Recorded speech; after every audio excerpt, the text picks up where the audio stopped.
मी एकदा वॉशरूमला गेलो होतो आणि तिथे गेल्यानंतर तिथे 3-4 इंजिनियर होते आणि त्यांचं काहीतरी बोलणं झालं होतं आपापसात. आणि त्यातला एक जण म्हणाला, "मी गेले 6 महिने बेंचवर आहे."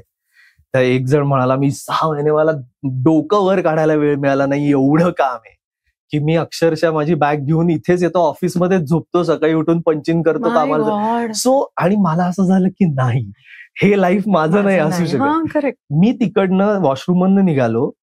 मी माझं रेझिग्नेशन टाईप केलं आणि मी त्या माझ्या बॉसकडे गेलो. त्यांना म्हणलं, "ऐका ना," म्हणलं, "मला हे नाही करायचंय." आणि म्हणलं, "मी सोडतो." आणि म्हणलं, "माझ्या डोक्यात ना इथे बसून आता माझं शूटिंग कधी आहे?